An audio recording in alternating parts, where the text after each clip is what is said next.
Quite often, you'll hear people from Generation X and Baby Boomers talking about how Millennials and Generation Z are unmotivated and make poor choices. That's especially true when it comes to money. They'll often talk about how things were better back in their day, and maybe things were a lot better back in their day. Let's take a look at some things and find out why. We'll leave feelings and opinions and other stuff like that out of this for a little bit, and look at some cold hard numbers. We're going to look at the US economy of today as compared to 25 years ago and 50 years ago. That's going to be 2023, 1998, and 1973 respectively. Generation X was becoming adults around 1998. They were born roughly between the early 1960s and early 1980s. They were in their late teens to late 30s around this time. The Baby Boomers were becoming adults around 1973, born after World War II between the mid-1940s and mid-1960s. They were in their late teens to early 30s around this time also. I want all three generations to come together for a moment and see how things were then and now, and compare those time periods. And we can all find out together why some people just don't seem as motivated as previous generations. Believe it or not, it's not just about willpower or motivation, and it's not even just inflation working against us. Because in some ways, the place of work does have a lot to do with the problem. Let's cover some changes in income over the years. Then we'll look at some differences in the cost of living and compare that to inflation. Once we're all on the same page, we'll be able to clearly see what the real problem is. And unfortunately, it's not as simple as inflation.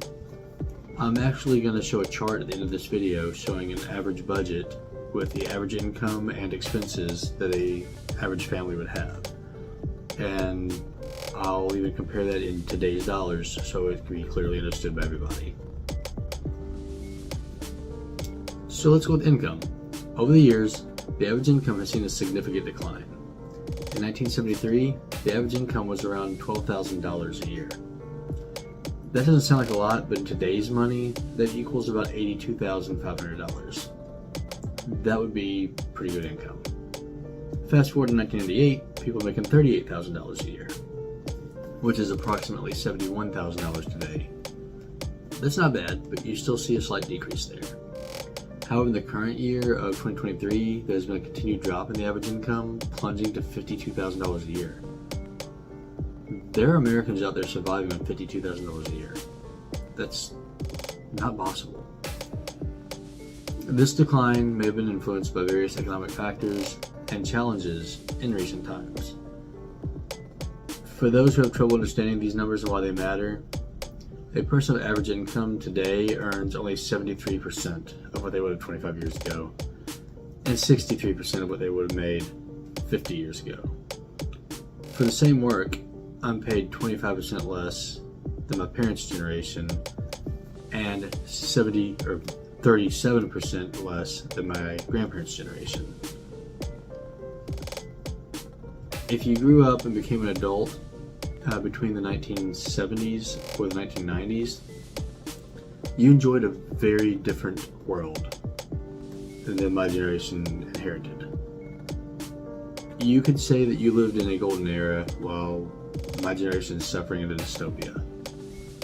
This is why millennials are struggling financially, and it's not because they're lazy or bad with money. It's because the world's screwing them over and not paying them what they deserve for the work that they do. Now, I was surprised to see that taxes really hadn't gotten much worse in the last 50 years.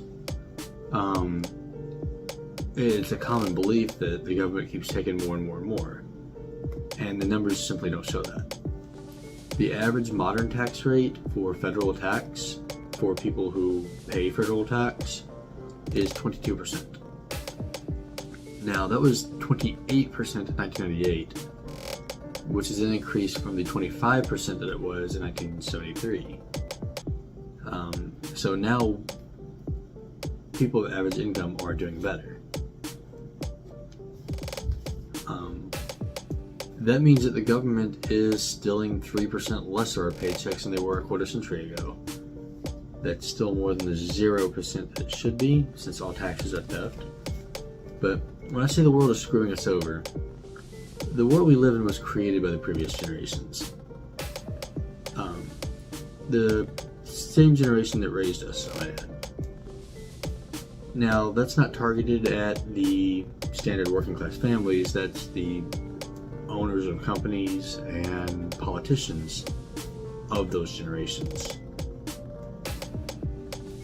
The people who represent us in our government and corporate owners and stuff like that. So to add insult to injury, my generation is criticized by the older generations for not being motivated, smart, or ambitious enough as we struggle. And honestly, a lot of people are getting tired of it. Imagine how much different your life would have been with a quarter to a third of your income missing. Where would you be now, and how much worse would your life be? Okay, so let's look at housing. This is one I did not expect to see either.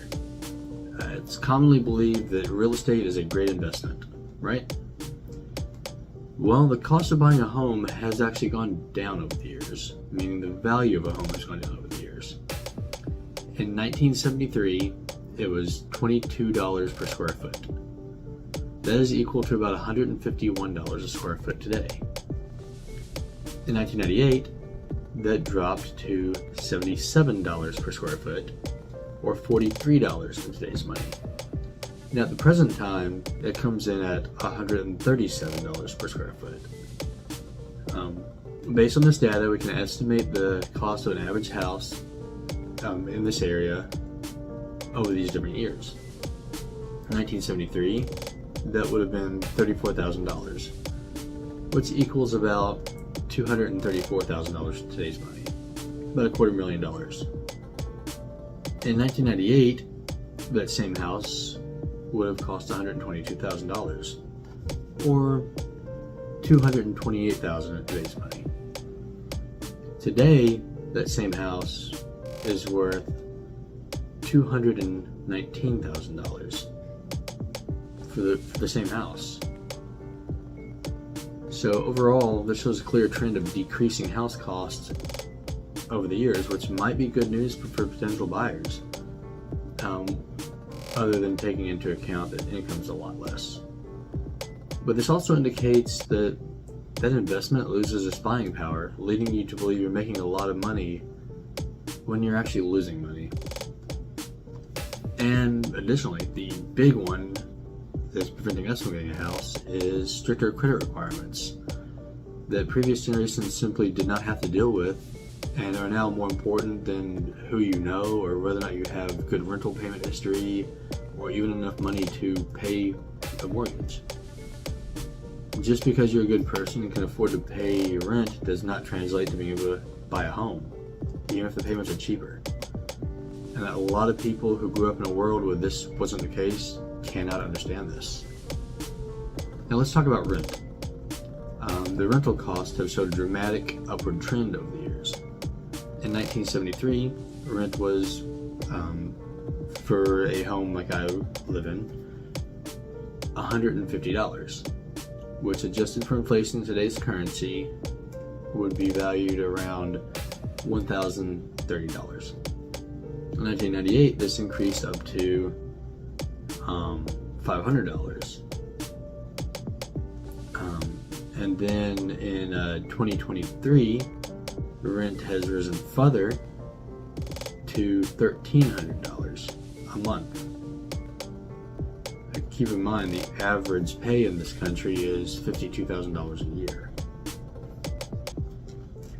The data indicates a consistent increase in rental properties over the years. In 1973, renters paid considerably less. But in today's market, the cost has gone up significantly. Tenants need to be aware of this trend when considering buying a home or renting, whatever the housing budget is. So in the last 25 years, the difference in cost of renting is the difference in being able to make a car payment or pay your family's phone bill, both of which have also skyrocketed in cost. It means that many people my age will never be able to purchase a home, even if they can make the rent every single month. All of this is compounded by the fact that, as I pointed out in the previous section, you have to work about 30% harder, or even 40% harder and longer to get each one of those dollars that your cost of living goes up by. This is in addition to all of this being masked by inflation, lowering the value of those dollars. Now let's look at transportation. Now you're going to have to get between your low-paying job and expensive apartment somehow, right? It's time to buy a car.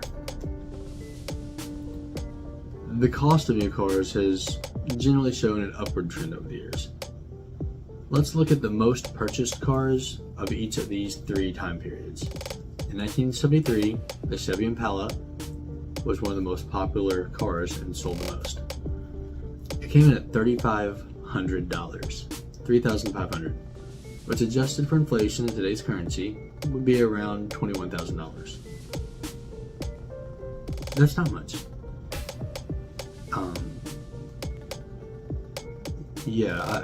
I have a pretty cheap car and it costs more than that. In 1998, an F-150 was one of the most popular cars at $16,000. In today's money, that's $26,000. Presently, the current year of the Hyundai Elantra, which is the most selling car this year, is $23,000. The data clearly indicates the price of new cars has increased significantly over the years. In the past, purchasing a Chevy Impala would have cost considerably less than today's prices for a similar vehicle. It's evident that inflation and other economic factors have played a role in this price escalation. In more recent years, people have switched to purchasing cheaper and lower-end model cars due to the upward trend slightly skewing the pricing data for a new car. An Impala is considerably more than an Elantra after all, and not everyone can afford a pickup truck. Now, how do we fuel these vehicles? This will surprise a lot of people. The cost of a gallon of gas has witnessed a steady increase in the years. In 1973, it was priced at 39 cents per gallon, which adjusted for inflation in today's currency value would be equal to about $2.68. In 1998, the total price rose to $1.06 per gallon, equivalent to about $1.98 in today's money. Presently, in 2023, the cost of a gallon of gasoline is $3.59. That is a lot more, but that's only about $1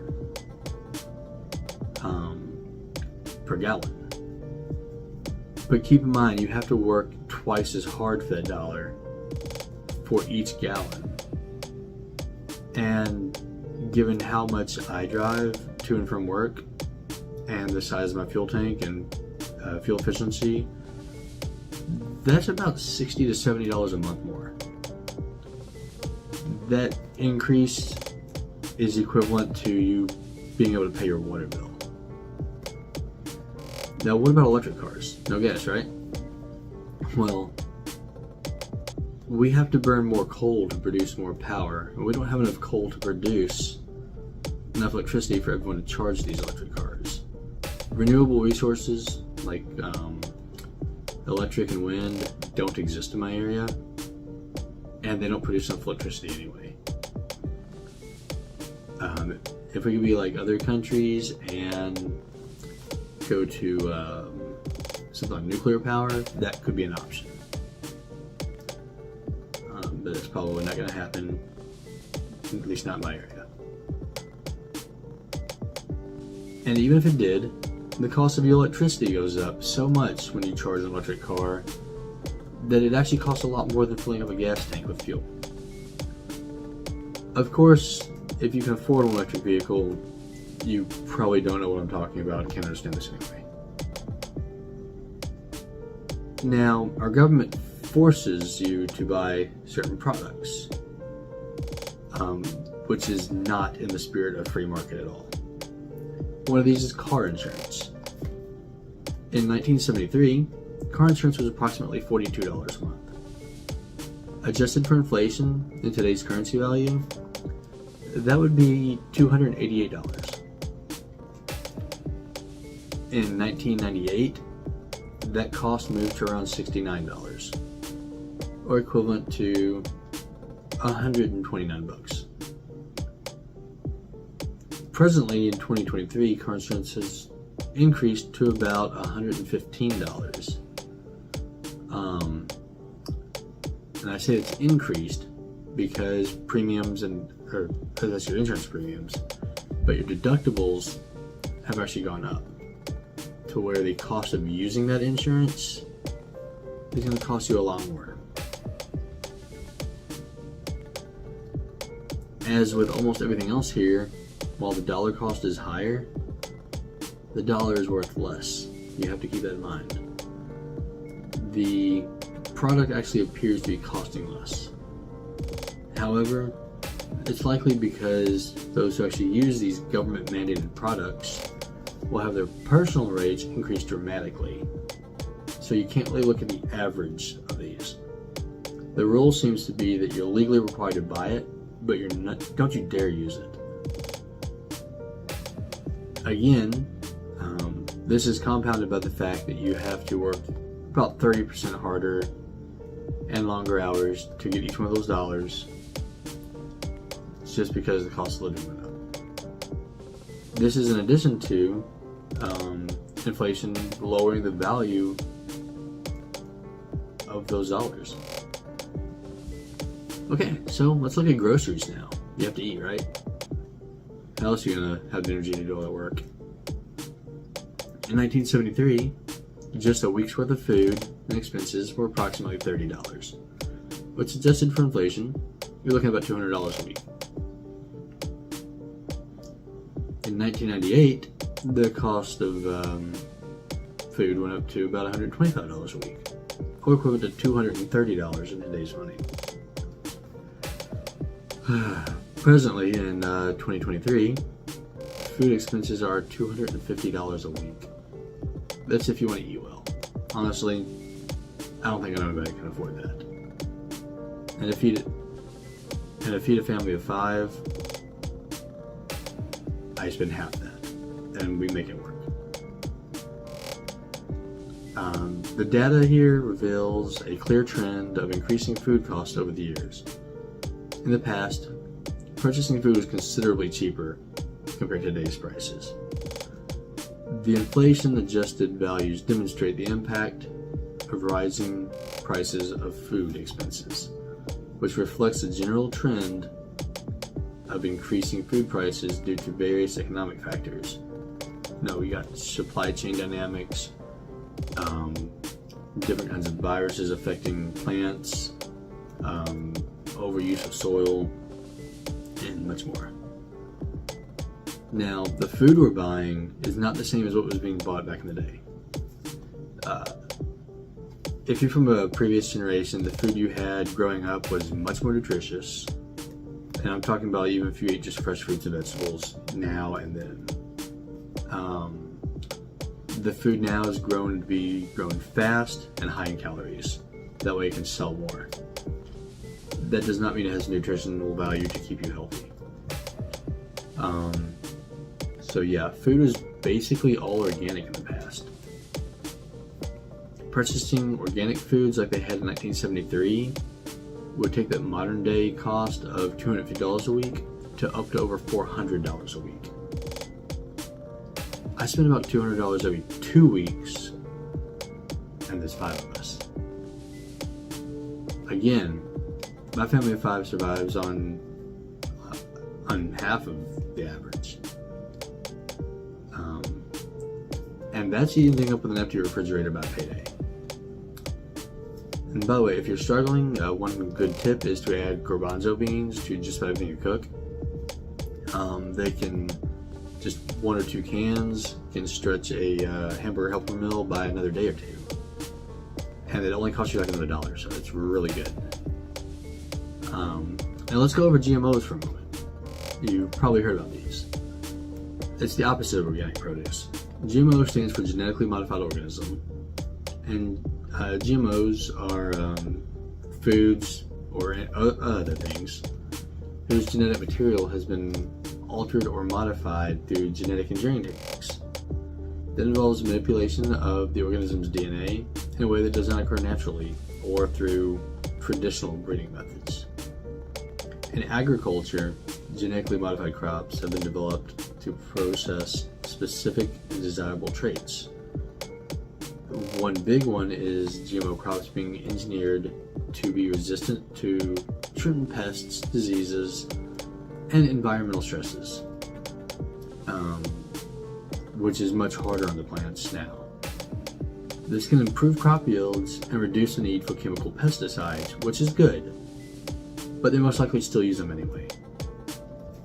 Now, other GMOs have been improved, designed to have improved nutritional content or longer shelf life, but they generally skew more toward the longer shelf life side of it. Now, there's a big problem with GMOs. They are genetically designed to be less desirable to wildlife, insects, and also encapsulate and ignore a chemical called glyphosate. This is a deadly herbicide that kills almost all plants and causes cancer in humans.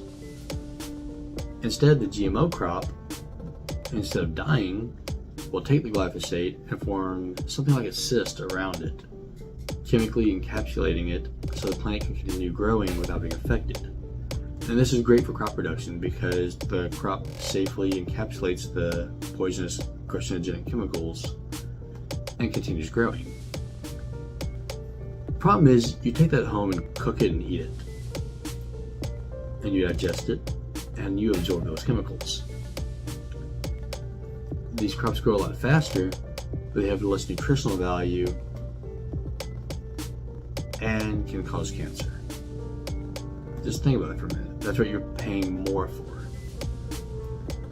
So you're working 30% harder to buy crops of lower quality that can give you cancer for twice as much as what healthy organic crops in the past would have cost. And why would you do that? Because it's better than starving to death, which kills you faster than cancer. So what about healthcare?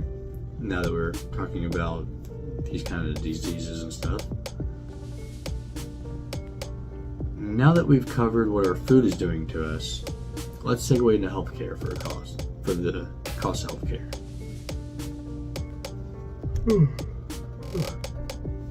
There have been significant and steady increases of healthcare costs per person over the years.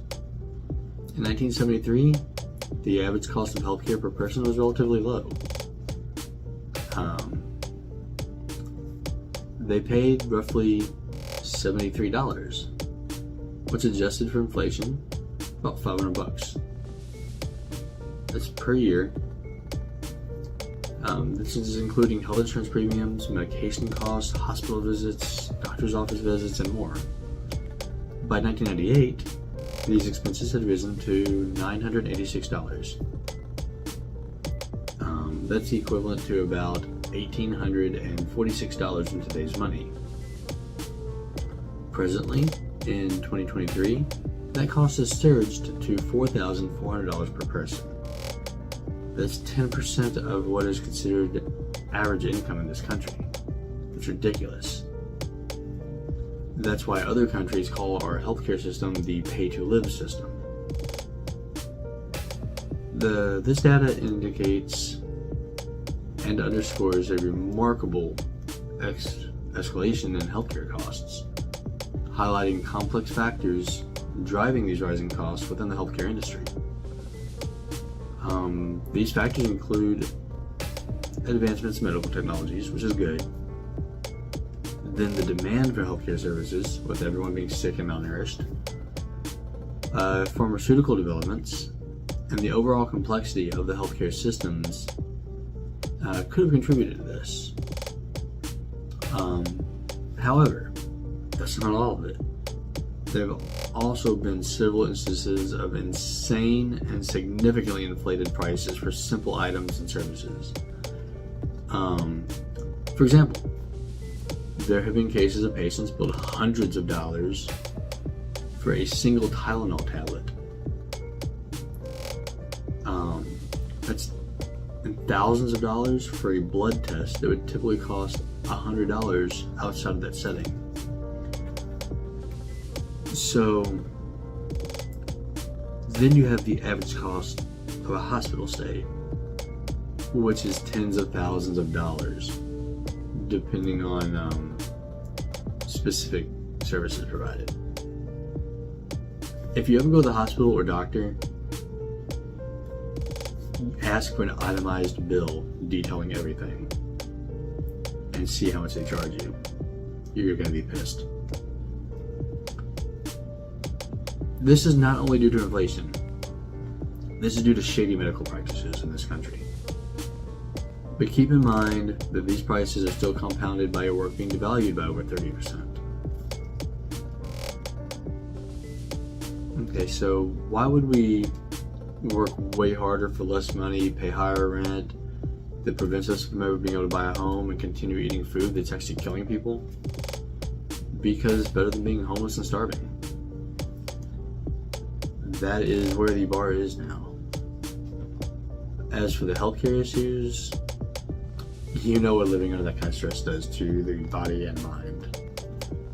This is why so many people my age are depressed and suffering from anxiety. It's likely a form of PTSD from living in a world we inherited from the generations before us. There is no mental energy left to care about work ethic, especially when we're all this underpaid. If you are close to being retired, or your house is almost paid off, you probably have no idea what this world is like for people not lucky enough to have been born when you were. America is on the edge of falling into the state of a third world country. Most of us can see this. In fact, most of the world sees it too. America's credit rating, amongst other nations, was just dropped again recently. It's not a surprise. So let's quickly go over a budget plan for each decade, using average numbers of income and expenses for those time periods. If you're older than even just 40 years old, but you're not old at all, I think this is going to surprise you. So, you can see this chart that should be putting on the screen right about now. Just take a moment to look at this. So in 1973, the average income was $1,000 per month. After you take into account taxes, which would be about $280, rent, $150, car payment, $58, $42 for your car insurance, $26 a month for gas. Your healthcare costs are going to cost you $6. Food is about $120. Gas and electric, $30. Water, $7. You didn't have internet. Trash is $3. Phone bill is $20. Cable TV is $15. And the total expenses come to $737. Consequently, in 1973, you had a surplus of $243 a month on average. Meaning your income exceeds your expenses by a lot. And one of my kids' toys is randomly going off at 2 o'clock in the morning. That's awesome. It's weird how children's toys do that. Okay. Now, of course, countless other things appear in a monthly budget. Unexpected things pop up, eating out, etc. But that $243 in 1973 money is worth $1,800 today. With that kind of money, you can save up a down payment on a house, make sure all your bills are paid on time,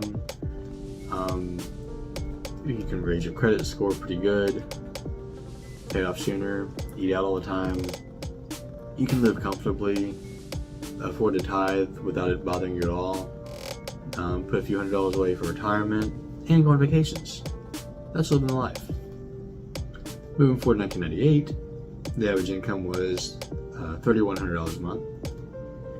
After considering taxes of $887, $500 rent, $266 car payment, car insurance of $69, gasoline being $71, healthcare $82, food $500, gas and electric $110, water $24, internet $12, trash $10, cable or satellite television, which not everyone would buy, $60, totaling expenses of $2,700.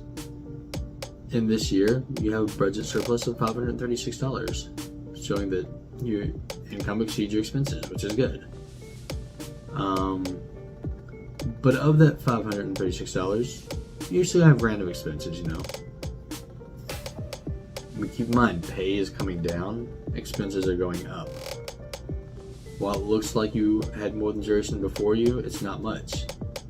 Because that $536 is roughly $146 in 1973 money. And in 1973, you had $243 in their currency. So, money's getting tighter and you're working harder. However, you can still most likely afford to tithe, put away money for retirement, and go on vacations. You just have to budget a little bit more. Now let's look at 2023. Average income comes in at $4,300 a month. If you pay taxes, you're looking at $950 a month in that. Then $1,300 a month for rent, a car payment of $380, car insurance $115. Yeah, right. That might be average. I actually pay about double that. Gasoline is $240 a month. Healthcare is $366. Food $1,000. Gas and electric. Water is $45. Internet is $90. Trash is $20. Your phone bill is $180. Streaming services, which replace cable and satellite TV, come to $120. Total expenses amount to $4,900. That indicates that in the year 2023, you have a budget deficit of negative $700 a month. Almost negative $800 a month, I mean. That is where your expenses exceed your income by a lot. So what do? Okay. Cut streaming services, buy less and cheaper food, maybe not pay your phone bill on time, fall behind on your car payment every few months, and if you have the option to work a ton of overtime, find some side hustles. All this stuff helps. Maybe you qualify for food stamp or WIC, but you have to be much lower income to qualify for that, so probably not qualifying for food stamps. WIC is likely, depending on how many kids you have. You can also use those tax credits if you have children to skip the federal tax altogether and break even, if you're lucky and you budget tightly. Now, there's no vacations, there's no saving retirement, but hey, you have a roof over your head, you're not going to starve to death yet. And you have electricity to keep the lights on. And you're not going to retire anyway, so don't even bother with that. With this kind of stress and everything, most people probably won't last to retirement age anyway. This is really what life is like for most people my age in America. Before you look down on my generation for having trouble with money, mental health issues like anxiety and depression, ADHD, not being motivated or ambitious as your generation was, or posting things like, if you want to help, my PayPal is this address, look at how good you had it and what we have to deal with. Not everyone can find a good fit for anxiety and depression medication. I'm lucky enough to have found one that works for me, and it helps a little bit. Although that's just another expense in the budget. Some people are not even that lucky, and maybe your brain chemistry doesn't play well with these meds.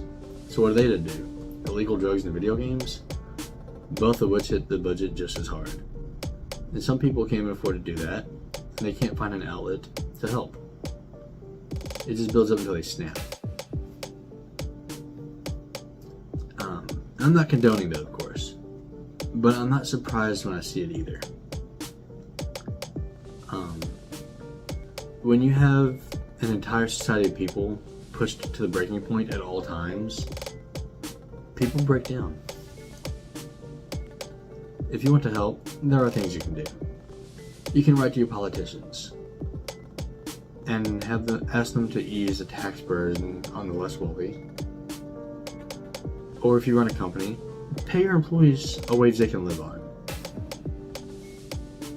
And before you even ask, I despise the Democratic Party.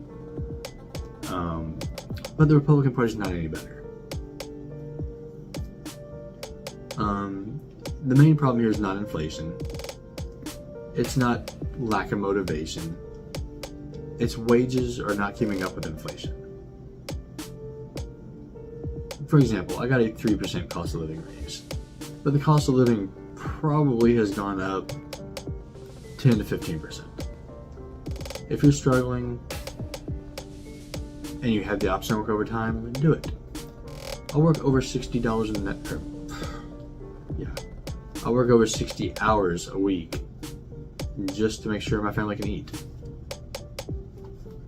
So we are just as motivated as other generations. We just have a much harder life ahead of us.